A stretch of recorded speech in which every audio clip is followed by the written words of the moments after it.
So today we're going to talk about the spread of Chinese civilization to other East Asian societies.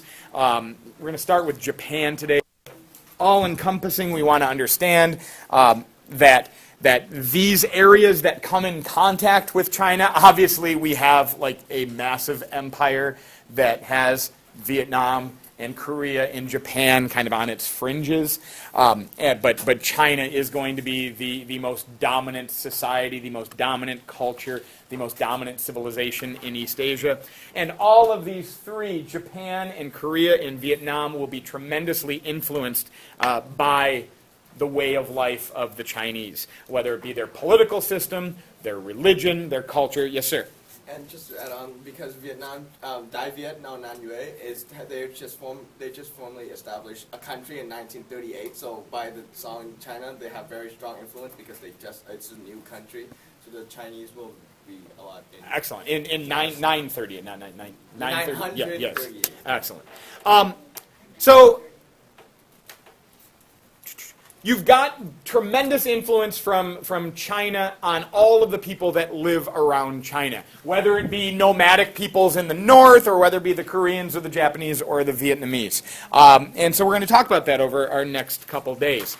Vietnam and Korea will actually share borders with China at various times. Maybe this is not the best map to be looking at because this is Song China, and we talked about Song China being smaller and less centralized, less expansive than previous dynasties like the Tang or like the Han long before. But at times, Korea is actually bordering Chinese civilization. And then Vietnam obviously shares a common border. Japan, a little bit of a different story because Japan is an island nation, a series of islands. Does anybody have a fancy geography word for a collection of islands? Archipelago. Very good, an archipelago. So Japan is a large archipelago. Yes? I was going to mention something. Do you see that big country up there that's called Laos? Yeah. This, we talked about how Seoul kind of lost a lot of this territory after Yes. the Song's fall. Yes. If you were going to talk about Seoul China specifically, just kind of getting off topic, but the main reason, I still just bringing it out because some people may have wondered about this. Yes. Why Song never recovered its territory that Tang had. Okay, why did the Song never recover the territory that the Tang had? Yeah, because Liao is a major dominant force in the north, and they're very much like the Mongols, except they're not as loosely organized. And, okay. Really good horse riders and all those. Okay. Live in the north. Have we gotten to that stereotype where mostly northern nomadic peoples are really good? They're really good on horses. You're going to learn a lot about that when we read Genghis Khan here. Yeah. So the main reason why we didn't expand back into what Tong was because of those guys. And those guys, I'm pretty sure it may be a little inaccurate in history books. I think the Liao they might have influenced for example, you see Korea right there. Yeah. It might have influenced Korea more than China did because they share that literal border there. Yeah, they share that literal border, and we had to cross the Right, and that's where I was mentioning this is one snapshot map. If we were to go earlier in China, to earlier dynasties, we're going to see this area being dominated more so by China. Correct? Yeah. Yeah. So maybe a little inaccuracy there. Korea literally shares a border with Laos. So. Okay. So all of these societies, all of these cultures will, in some way or another, blend their own indigenous civilization with that of the Chinese, all right? Anybody have a fancy word that you might see in a world history class for civilizations that start to blend together and make something new? Yes, ma'am? Assimilate. Syncretism, very good. Assimilate is good, too. But here we have our syncretism. There's our sync, right? Syncretism. For all three of these regions, whether it be Korea or Vietnam or Japan, Buddhism is going to be a key force in the spreading of Chinese civilization. We talked last unit, right, about Buddhism being a missionary religion, about how Buddhism actively attempts to move itself, to spread, to send Buddhist missionaries out to try to bring people into the fold. And so Buddhist missionaries will have a strong influence in spreading Chinese culture. Today we're going to talk about Japan. Due to its geography, the fact that it's an island nation, Japan is going to be an isolated nation for much of its history. Now, when we talk about much of its history, I'm going back into the before Common Era years. All right? Japan, as an island nation, doesn't have early contact with the continent here. The earliest people from Northeast Asia that make their way to Japan probably happened about 35,000 years ago. All right? So Japan is originally populated from people that live in this era, or in this area.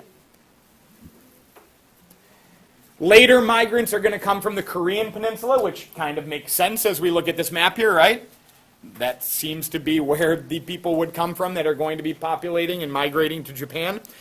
They will bring with them around the year 200 the extensive agriculture and ultimately the cultivation of rice and other technologies from East Asia will make its way into Japan. Wait, so you're saying the cultivation of rice came from where? Well, cultivation of rice came from Asia, probably hopping over from Korea into... Do you have like approximate... I don't know, sometime within that 35,000 year window. Political rule in Japan was like political rule in other places before strong central civilizations would emerge. Powerful aristocratic families held sway. Everybody wants their stuff protected, so the powerful aristocratic family in your region might protect your stuff if you do work for them, or you grow food and you share it with them, or you pay your taxes, or you pay your tributes, right? So it's feudalism? We kind of have an idea of Japanese feudalism. We'll get into that more in a few minutes here. It's not like it's different from Western European feudalism, right? Kind of, but many similarities. Japan will have its own indigenous religion called Shinto. Japan will have its own indigenous religion called Shinto, or Shintoism. We're not going to get deep into Shintoism here, but let's just, it's a religion that venerates political leaders.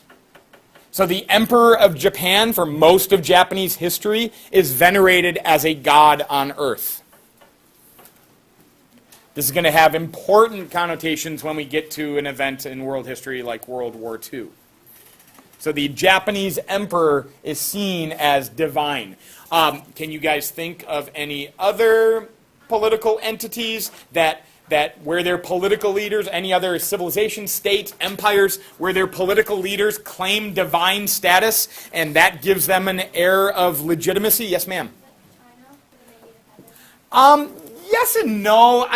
The emperors of China never consider themselves gods in China.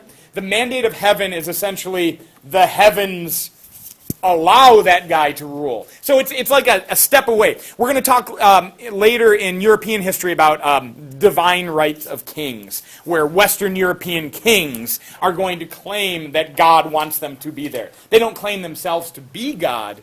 They claim that God wants them to be there. That's more like the mandate of heaven. Yes, ma'am? Egypt. Okay, God kings in Egypt. Yeah? Mesoamerican civilizations with kings having connections to gods or being gods themselves. Yeah. Constantine or Justinian when Yeah, and I'm going to say that's probably a little bit more like the mandate of heaven, where Constantine or much later Justinian in the Byzantine Empire are going to have their authority from God. They're going to claim their authority from God. Maybe the yes, ma'am? Okay, Augustus was revered to in the early Roman Empire as a godlike figure on earth.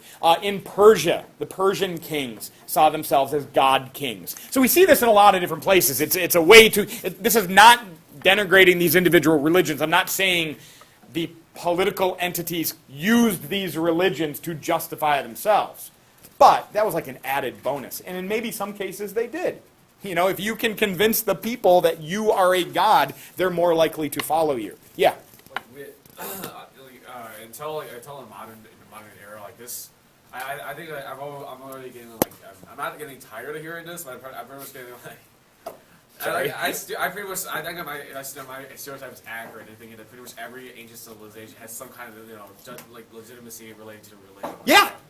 Yeah. Every ancient civilization did that. Yeah, I apologize that you're getting tired of hearing that, but yeah, it's an absolute reality up until really our modern times, because what has been like the driving aspect to individuals' lives for most of human history? Their religion, right? And so their religion answers questions for them. Their religion might make it rain when you need it to rain. Their religion solves a lot of the problems that we can't solve on our own. And so if the religion is like central to so many individuals' lives for all of human history, it makes sense that kings or emperors would use that religion to justify their own rule. Yeah. It just sounds like it sounds pretty. I want to say, I don't want to use a bad word to say cruel, but it sounds like they're using that religion. A cynical view of this would say, yeah, did these rulers, did they really believe what they are espousing, or did they just use it to support their rule? I don't know. You know, cynical people would probably say, no, they were absolutely using they were manipulating the people and the people's religious beliefs to give themselves authority.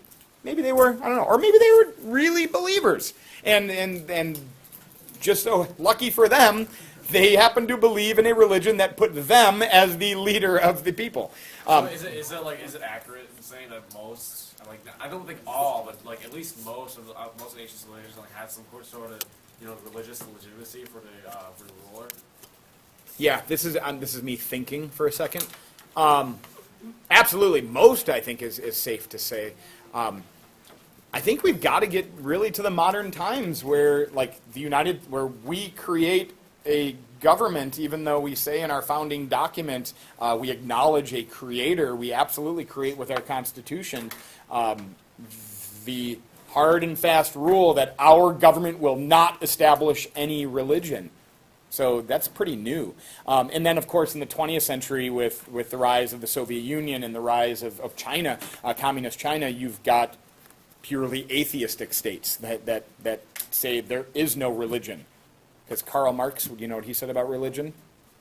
It's the opiate of the masses. It dulls people to accept the lousy conditions they're living in. But that's a story for like 5 months from now in AP World. So yeah, I think we really have to get to the modern time, and I'm going to think about this more. I just want to bring that point up, so like it's accurate. I think that's a great point. And okay, so here we go. Let's bring this back to AP World, and then we're going to get back to Japan. What he's saying is so crucial because you're going to have that question on the AP exam that's going to make you compare civilizations. And this is probably a viable comparison of most of the civilizations that we taught, that the religion is used in one way or another to justify the rulers. Yeah. Like for my terms, like religious legitimacy, what the rulers use. Yeah, absolutely. I like it. Tyler, and then we need to press. You remember when you said, when you quoted Lenin's, Karl Marx saying Karl Marx, yes. Religions are open. Yes. That's why in Vietnam it's still kind of not allowed for Christians, like not like for Christians or any other religion, but mostly they not persecute, but then they discriminate against Christians to join the party. So you can't really join the Communist Party. Oh, if you are a Christian, if you even really? want to, but if you you can't. Interesting. Thank you for sharing. Thank you. So in China, Shinto religion, in addition to like worshiping the emperor as a god, Shinto faith sees, it's kind of like a more animistic religion. It sees spirits in many aspects of nature. So it's a very much I guess a more polytheistic religion than we would see in Western religions. Ancestor veneration is also important to Japanese culture. Yes, ma'am. But if they were specifically spirits, then how would it be polytheistic? Yeah, I guess I'm speaking into it wrong. Yeah, it's good question. And that's where you're going to want to look for an expert on Shintoism to talk to you. Yes. Can we compare this to the North American guys? Like native religions? Yeah, probably. Okay. We will start to see a semblance of national identity in Japan in the 6th century, in the 500s, when we have some early connections between Japan and now a Chinese society that is going to be steeped in Confucian ideology. So we have the earliest connection between Japan and China in this classical period in the year 522, when some Buddhist missionaries from China make their way to Japan, taking with them their faith, obviously. Shinto beliefs in Japan will never be overthrown. They're going to exist to this day. But they will be blended with Buddhist ideas. And then later, in the 7th century, in the year 645, we're going to have some strong connections between not just the religion of China and Japan, but now the political system of Japan and China. In the year 645, Japan, the rulers of Japan will institute a series of reforms known as taika. T-A-I-K-A, the Taika reforms. T-A-I-K-A. And the Taika reforms will model themselves on what is going on in China. They will look at Confucianism in Tang China, and they will adopt that idea or those ideas within Japan. For example, the capital city of Tang China will be modeled in Japan, and the new capital city of Japan will look now like the capital city of China. So what exactly did they adopt? Was it the religion? Confucian ideals. Some Confucian ideals. Yes, ma'am? So, did the Chinese conquer Japan? No, the Chinese never conquer them. And like, it's hard. It is really hard to conquer an island nation. All right? So the Chinese under the Han and the Tang, they're going to get into Vietnam, they're going to get into Korea. But they don't get into Japan, because Japan is an island and it's really hard to get there, okay? Islands are notoriously difficult to conquer. We're talking in my senior class. Adolf Hitler really wanted to conquer England in 1941. He wanted to conquer England with a modern military, with modern weaponry. And he couldn't do it in the 1940s. So you can imagine how much even more difficult that would be 1,000 years ago. Of all the places that the Mongols do conquer, you're going to read a lot about them. Of all the places that the Mongols do conquer, China being one of them, they never conquer Japan. They try, but according to Japanese mythology, the divine wind, the kamikaze winds, destroyed the Mongol fleet and didn't allow them to get into Japan. So Japan is really hard to conquer, all right?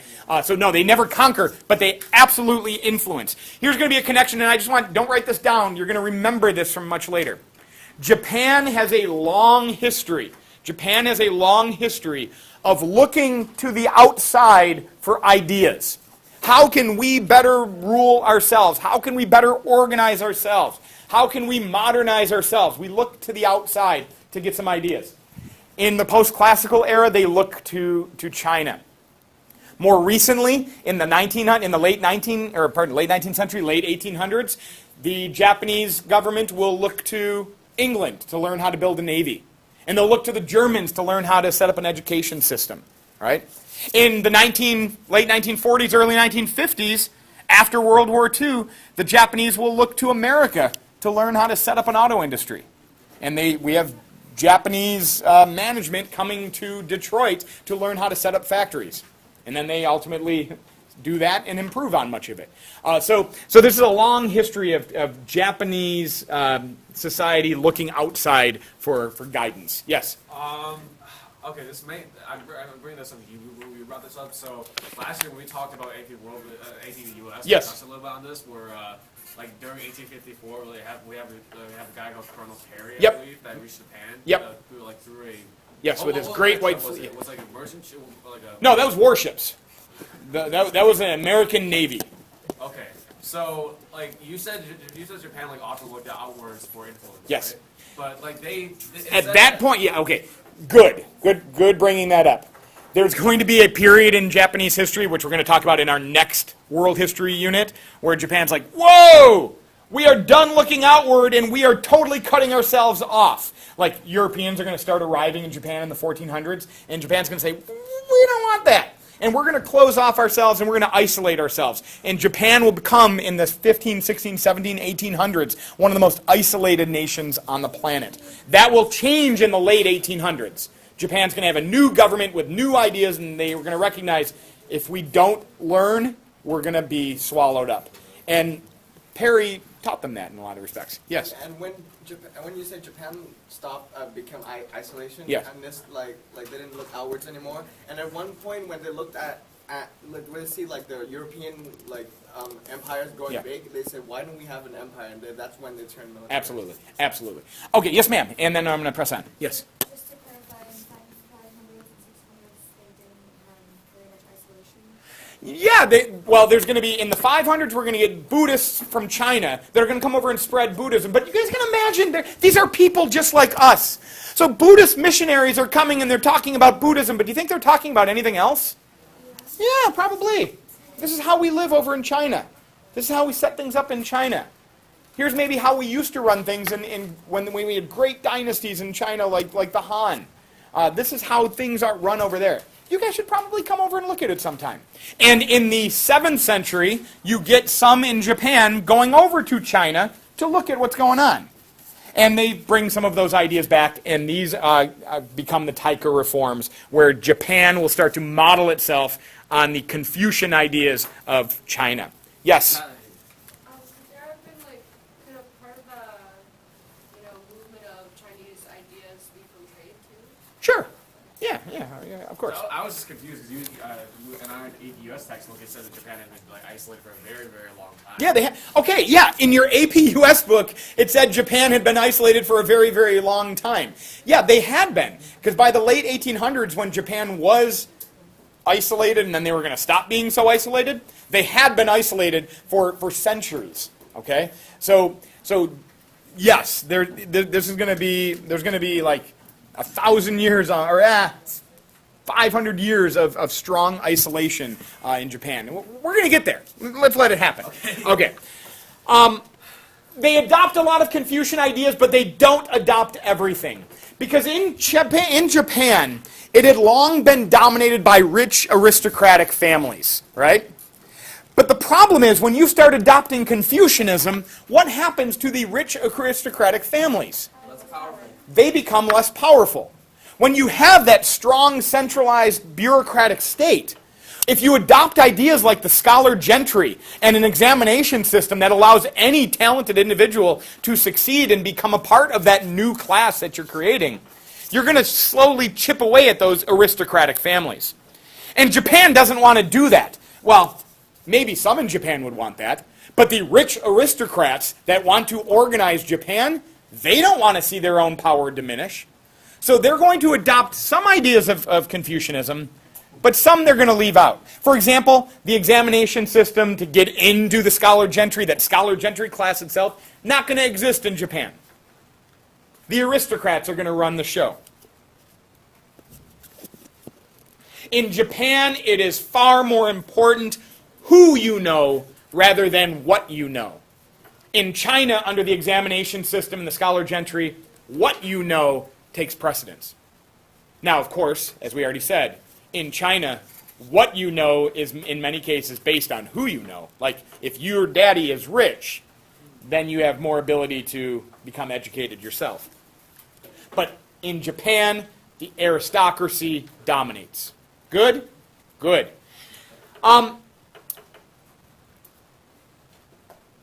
We go through a period in Japan, in Japanese history, of some dominant families that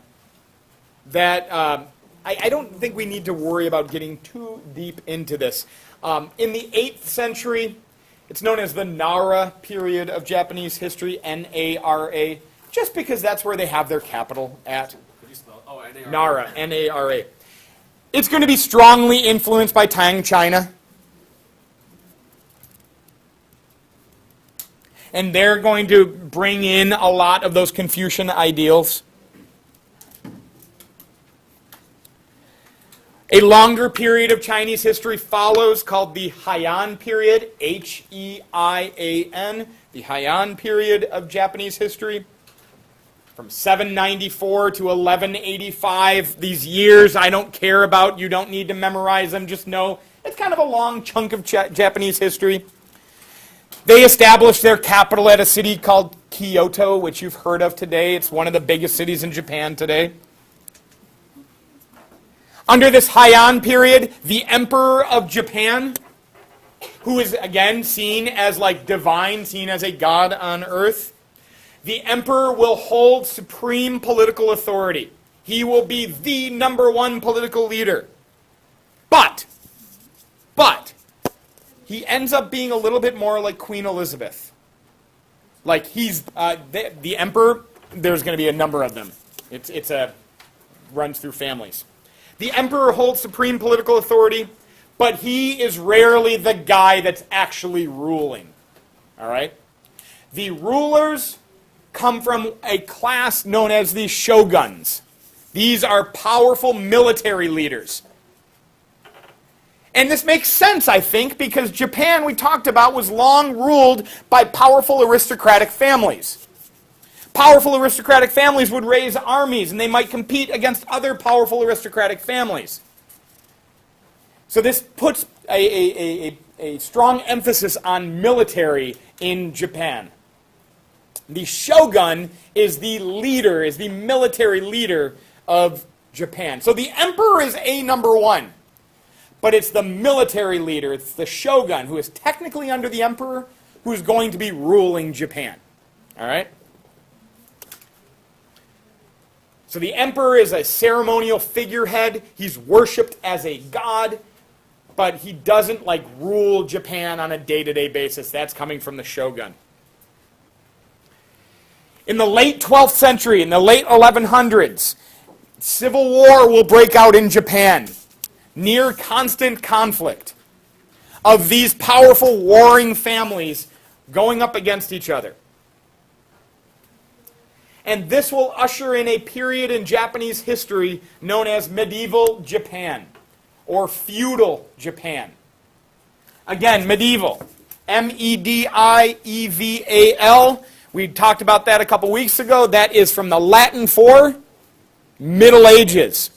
Now, this is an absolutely Eurocentric view of Japanese history, right?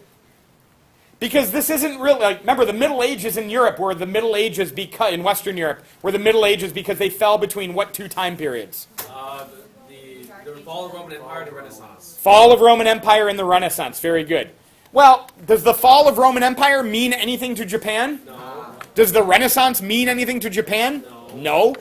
But European historians looked at what's going on in Japan and saw this feudal system that's going to arise, and they said, wow, that looks like a lot like the feudal system that we have in Western Europe. And so we call ours the Middle Ages or medieval Europe. Let's call theirs medieval Japan, because it's the same. It's not, but it's similar. So Eurocentric guys that think Europe is the center of the world, these historians from the 16, 17, 18, 1900s to early 2000s called it the same thing. So we're going to get the Civil War period in Japan. And you are going to have the rise of a feudal system in Japan, much like the feudal system that we saw in Western Europe, where Japan will devolve, like fall apart, into hundreds of aristocratic warlords. Guys that owned and controlled land, and they had the resources to build armies, and they would be in almost constant conflict with their neighbors. This, through the 13, 14, 15, 1600s, this is how Japan existed, in near constant conflict. Which year you said? About the 1200 to 1600s. So it's going to take us like through the rest of this period. We're going to get in the Japanese feudal system a hierarchy much like we would see in Western European feudalism, where you might have like a king or lords, and then there's the knights. Remember the knights of Western Europe who give an oath of fealty, and I promise to serve you, my lord. And then the Lord returns the favor by giving him the money and the resources he needs and the freedom from working to train as a military officer, right? In Japan, that emperor is still going to be there. Even amidst all the chaos of this Civil War period, the emperor is still there. Now, why can't the emperor just say, hey, everybody, stop? Well, because the emperor has long been more of a figurehead. Didn't really have the political authority, didn't really rule the empire. The rule came from these shoguns. And during the Civil War period, there's going to be competing shoguns. And under the shoguns, we have a class in Japan known as the daimyo. In the daimyo class, these are the landlords. The lords of Western Europe, the daimyo of Japan. These are the landlords. And much like the lords of Western Europe would raise an army of knights who would owe their lives to the lord, in Japan, we've got the samurai class that will arise. So think of samurai as Japanese knights. Yes, Mac in the back. Are they the same class as the daimyos? Because they're both number 3. They're seen, yeah. These guys, they're I don't know exactly why they're calling them both number 3. These guys are going to pledge an oath of loyalty to their daimyo. All right. Whatever. Yeah, I just copied this from the internet. And then the daimyo they were vassals of the shogun. Very good. So yes, they think of these guys as like regional kings. All right. So the samurai were the knights that pledged themselves their service to the daimyo. Yes, ma'am. So they were not. They were not equal but there was a relationship there. Like I as the daimyo allow you to not have to spend your days tilling the fields, working the land. You can spend your days training to be the most awesome samurai that you can be. So when time comes for us to fight our neighbors, you will slay them, right? Wait, so daimyo served the shogun, right? The daimyo served the shogun, yes. And then the samurai served the daimyo. So if the shogun needs an army, he talks to his daimyo that are vassals of his, and then they bring their samurais to go fight. And then obviously down at the bottom we have a massive peasant class. And then notice who we see at the bottom. Artisans and merchants all the way down at the bottom. Like Confucianism, yeah, those mean people of Confucian China. So we have a connection there that still exists. Despite this decentralization in Japan,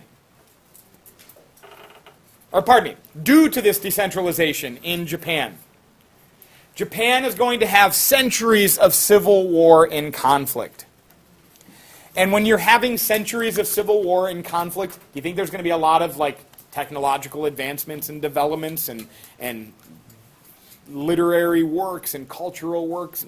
No, they're focusing on fighting at this time.